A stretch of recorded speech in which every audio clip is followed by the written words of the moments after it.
कर्ण महान अधिक था या अभागा। महाभारत में हमने एक से बढ़कर एक पात्रों को जाना और पढ़ा है। इन सभी पात्रों को देखकर हम उन्हें अच्छा या बुरा कह सकते हैं, परंतु कर्ण एक ऐसा पात्र है जिसे देख या जानकर हमें पता ही नहीं चलता कि वो बुरा था या अभागा। उसका जन्म एक ऐसी माँ की कोख से हुआ जो उसे चाहकर भी अपना पुत्र नहीं कह सकी और न ही उसे ममता दे सकी।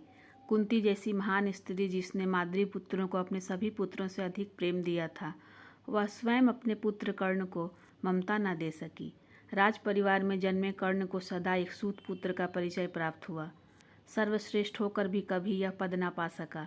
सदा सूत पुत्र का उलाहना सुनना पड़ा। दुर्योधन जैसा मित्र पाकर भी उसे उसका सम्मान नहीं मिला। अच्छे और बुरे का अंतर जानकर भी उसे सदा अपनी मित्रता के कारण असत्य का साथ देना पड़ा। अपने जीवन काल में उसने सदा ही किसी अन्य के कर्मों का फल पाया। उसका यह जन्म कदाचित अपने श्रापों का फल ही भोगने के लिए था। महाभारत के युद्ध में उसकी मृत्यु भी उसके तीनों श्रापों के कारण ही हुई थी, जो उसे उसके जीवन काल में प्राप्त हुए थे। पहला श्राप उसे एक संत ने दिया था, क्योंकि कर्ण ने अपनी गौ की हत्या तब की थी जब वह असहाय थी।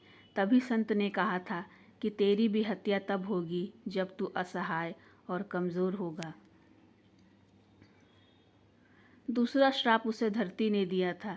एक बार कर्ण को रास्ते में एक छोटी बच्ची मिली जो इस कारण रो रही थी क्योंकि उसके हाथों से उसका घी धरती पर गिर गया था और वो अपनी सौतेली माँ के भय से रो रही थी।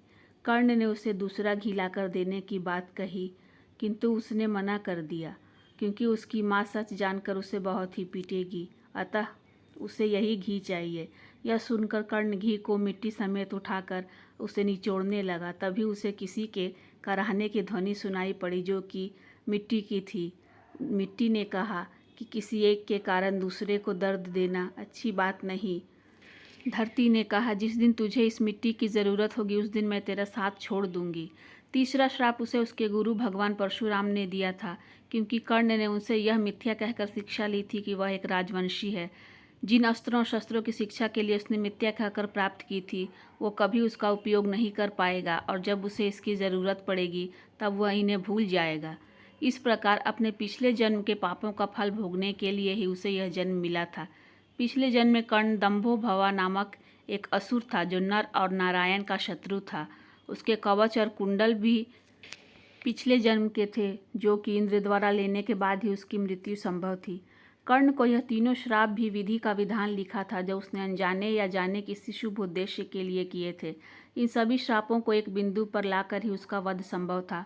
अपने जीवन के अंतिम समय में उसने श्री कृष्ण से यह आशीर्वाद प्राप्त किया कि अंतिम संस्कार उसे उस व्यक्ति द्वारा किया जाएगा जो उसने कभी पाप न किया हो। उसकी शिक्षा को पूरा करने के लिए श्री कृष्ण ने ही उसका अंतिम संस्कार किया था। इस प्रकार उसके पास सब कुछ होते हुए भी वह हर सुख से वंचित था और अपने ही जीवन का दान करना पड़ा।